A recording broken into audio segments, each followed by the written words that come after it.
주님의 이름으로 사랑하고 축복합니다. 오늘도 하루의 시작, 한 주의 시작 가운데 하나님의 동행하심이 있기를 간절히 축복합니다.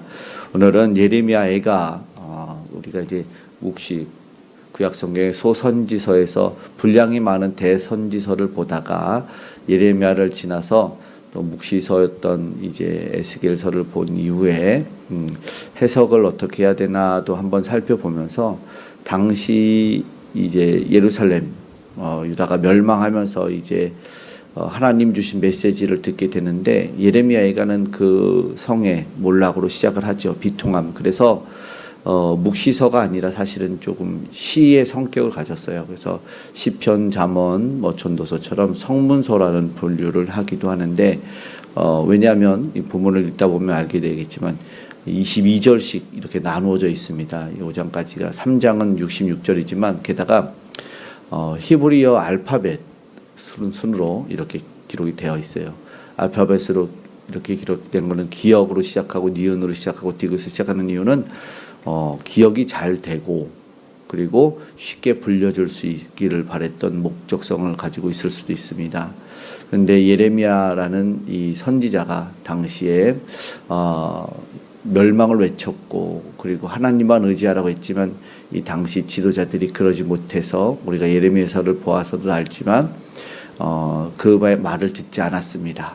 오히려 하나님의 메시지를 전하는 이 예레미야를 땅속에 가두기도 하고 그리고 실제로 때리고 죽이려고도 했습니다. 오히려 그를 보호한 사람은 대적이었습니다. 대적이 오히려 예레미야를 보호해줬고 그와 함께하는 사람을 지켜주었습니다. 하나님의 메시지를 전한 사람 그리고 오늘 우리에게는 또 어떤 메시지를 주실까?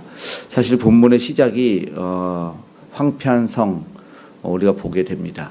그렇게 시작이 되고 어쩌면 우리에게 보여지는 거울이 아닐까도 싶어져요. 슬프다 이 성이여라고 시작을 합니다. 예루살렘 성이 왜 탄식으로 시작이 되냐면 그것이 가장 중요한 당시에 하나님의 처소, 임재의 장소, 만나는 곳이었기 때문입니다. 무슨 말이냐면 은혜를 받을 수 있는 곳, 나의 허물과 죄가 벗겨져서 다시 한번 희망을 갖는 곳이었기 때문에 아주 특별한 장소가 바로 이 예루살렘 성이었는데 안타깝게도 그의 몰락을 본 곳이죠. 시기적으로 봤던 이 에스겔 당시도 겹칩니다. 선지자가 살았을 때 이 대적 때문에 사실은 그러면 멸망을 당한 것일까? 오늘 본문에 우리는 그렇게 생각하지 않을 수 있어야 될 것입니다. 으뜸이었고 칭찬을 받고 정말 엄청 잘 나가는 소위 그 성이 이제는 오늘 본문이 참담한 이유는 과부 같고 그리고 강제 노동을 하는 자 같다라고 되었습니다. 이건 단지 예루살렘을 향한 말이 아니죠. 그 당시의 과거 이야기만 하는 것이 아니라 오늘 우리도 살펴볼 수 있는 것이 여전히 도시가 그리고 나라가 교회가 우리의 삶에 향한 탄식도 이렇게 나올 수 있다라는 것입니다. 우리 주에도 보면은 그런 일들이 있지 않습니까? 잘 나가요. 그리고 막 크게 부흥하는 것 같은데 그러나 어느 순간 몰락을 하는 경우가 있어요. 정말 큰 기업이 회사가 나라가 이렇게 그냥 무너지는 것을 보면서 우리도 쉽게 한숨 짓고 탄식하고 경각심을 얻게 됩니다. 정권이 무너지는 것을 보았지 않습니까? 이 학창 시절의 탄핵이라는 것은 그냥 문서만으로 존재한다 그랬는데 실제로 일어나는 시대가 되었습니다. 정권도 한 번에 바뀌어버리는 순간 뒤집어지는 그런 일들이 있어요. 의지했던 재물도 인간관계 신앙생활조차 오늘 우리가 붙들고 있는 것이 한순간에 무너져 내릴 수 있다. 그런 일들을 오늘 보게 됩니다. 그렇다면 어떤 것이었을까를 한번 쭉 나오게 되는데 본문 속에서 그 무너지는 삶의 흔적들 처음에는 이 관계 공동체에 무너집니다. 2절에 보니까요. 뒤에만 보면 이렇게 되어 있어요. 친구들도 다 배반하여 원수들이 되었도다. 어떤 때 좋았을까요? 풍족할 때였겠죠. 가까웠던 친구들이 환난 때에는 원수가 됩니다. 이에 대한 탄식은 욥도 그렇지만 우리 다윗도 그럽니다. 친구들이 함께 나누어 먹던 친구들이 원수가 돼서 자기를 죽이려고 하는 그러나 어려울 때 있어주는 사람이 진짜 친구라고 우리는 알고 있습니다. 그러나 그조차도 하나님 없이 유지된 관계라면 결국 무너지게 되는 것이죠. 또 이어서 쉴 곳 없는 인생이 됐습니다. 참 안타깝죠. 물론 뭐 예수님도 이 땅에 오셔서 그런 배반도 겪고 인간이 겪어야 될, 그리고 머리 둘 곳이 없다 이렇게도 말씀했는데 3절의 말씀에 보니까 뒤에만 또 보면 그렇습니다. 중간에 보면 열국 가운데 거주하면서 쉴 곳을 얻지 못하며 그를 핍박하는 모든 자들이 궁지에서 그를 뒤따라 잡았도다. 쉴 곳이 없어요. 계속 쫓아와요. 앉으려면 쫓아오는, 도망다니는. 하나님을 떠난 자들에게는 안식이 없습니다. 아무리 좋은 환경을 가졌고 안정된 직장, 든든한 재정이 있다 할지라도 하나님 주시는 평안이 없으면 그 영혼은 불안할 수밖에 없다라는 것이죠. 그리고 또 계속해서 무너지는 삶의 흔적이 보니까 껍데기만 남은 종교자들이 되었어요. 4절에 보니까 그렇게 말합니다. 시온의 도로들이 슬퍼하며 절기를 지키러 나가는 사람이 없음이로다. 성문들이 적막하고 제사장들이 탄식하며 이렇게 말합니다. 아무도 예배를 드리지 않고 제사장은 한숨을 짓고 있어요. 저들이 신앙은 외형적이었어요. 위기가 오니까 더 예배를 드리고 더 엎드려야 되는데 다 도망을 가버린 거예요. 거대한 예배당은 텅텅 비어 있어요. 오늘 우리가 보니까 교회라는 곳에 예배의 뜨거움이 올려지는 것이 아니라 뜨거운 프로그램들이 넘쳐난 아이러니한 그런 모습들이 있어요. 하나님이 계시지 않으면 교회는 무너질 수밖에 없다라는 것을 이 과거 속에서 오늘 우리는 교훈을 얻습니다.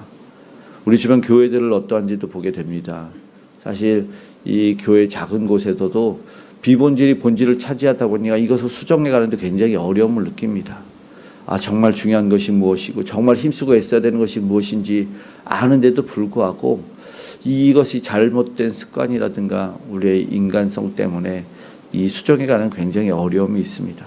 어쩌면 우리도 결단하기를, 예배 방해 요소가 있다면 하나 둘 몰아내서 하나님에게만 집중할 수 있으면 좋을 텐데라는 소망을 갖고 또한 기도해 봅니다. 그러니 그것은 어떠한 곳이 되었을까요? 하나님의 영광이 떠났습니다. 6절에 처음에 그렇게 말하죠.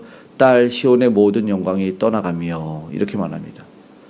그리고 지도자들이 이끄는 듯 보이지만 실제로 꼴을 찾지 못한 사슴들처럼 방황합니다. 뜯을 풀이 없어요. 얼마나 비참합니까? 풀은 금방금방 자라나는데도 뜯을 게 없대요. 권세와 영광 순식간에 사라져버리고 풀은 마르고 꽃은 시드나 하나님 말씀은 영원하리라는 말씀이 있습니다. 오늘 이제는 이스라엘에 하나님의 영광이 있던 자리에 시기적으로는 예수님이 오시기 전에 580년 그 정도가 되지만 이제는 그 당시에 비웃음과 조롱만 남았습니다. 결국은 어떻게 될까요? 이 원인이 있지 않겠습니까? 원인은요, 죄입니다. 그리고 답은요, 기도라는 것입니다. 문제의 본질을 보면 5절에 그렇게 말합니다. 그의 대적들이 머리가 되고 그의 원수들이 형통함은 중반부에 그의 죄가 많음으로 여호와께서 그를 곤고하게 하셨다라고 말합니다. 예루살렘의 몰락 굉장히 중요합니다. 적이 많아서가 아니라 죄가 많아서입니다. 오늘 우리가 힘든 이유가, 오늘 우리가 아프고 힘들고 곤고한 이유가 내가 연약해서가 아니라, 적이 많아서가 아니라, 약이 안 들어서가 아니라 죄가 많아서일 수 있습니다. 그때 하나님은 징계하십니다. 오늘 우리 사람이 벌어지는 어려움 앞에서 혹시 우리는 이제 하나님이 주시는 경고와 메시지가 아닌가, 오늘 우리는 엎드려 볼 수 있기를 원합니다. 그 결과는 안타깝지 않습니까? 조롱과 비웃음이랍니다. 8절에 한 번 더 말하죠. 앞에서도 조롱했지만 예루살렘이 크게 범죄함으로 조속거리가 되었으니 이렇게 말합니다. 범죄함으로 조속거리가 되었다. 간단하게 이야기하고 있습니다. 오늘 우리는 그리스도인이라 성도라 불리우고 있습니다. 그런데 이제 교회가, 목회자가, 그리고 장로, 권사 모든 직분자들이 존경을 이루는 시대가 되지 않았을까? 오히려 조롱을 받지 않으면 다행인 시대.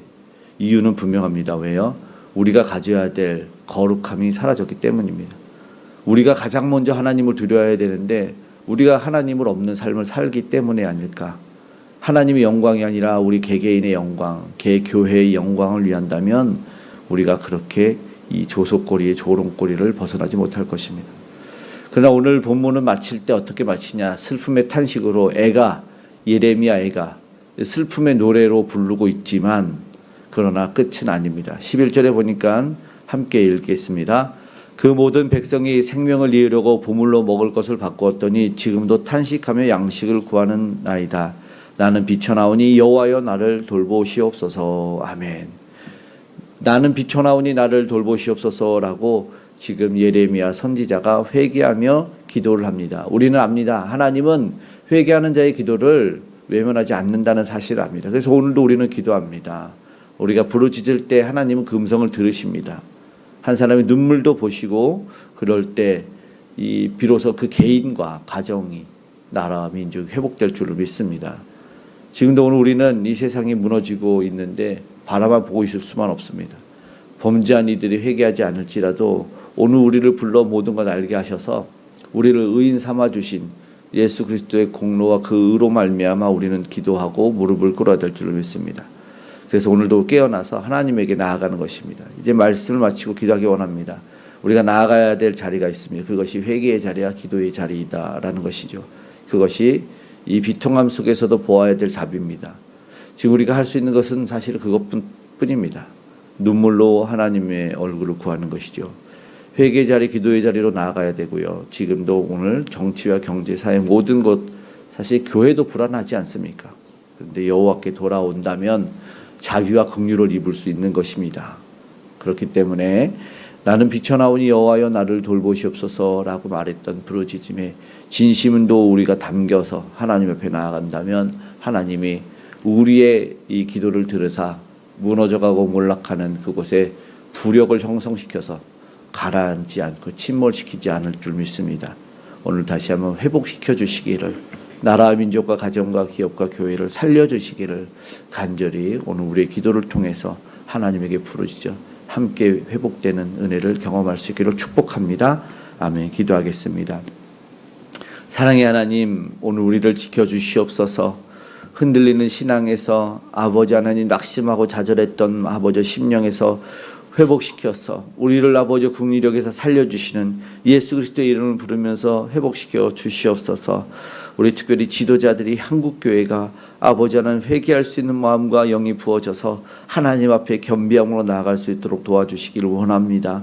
아버지 껍데기 신앙이 아니라 알곡된 자들 다 되게 도와주셔서 하나님의 임재가 있는 개개인 믿음의 사람들과 교회가 될 수 있도록 도와주셔서 하나님의 영광이 머무는 믿음의 사람들과 교회가 될 수 있도록 도와주시옵소서.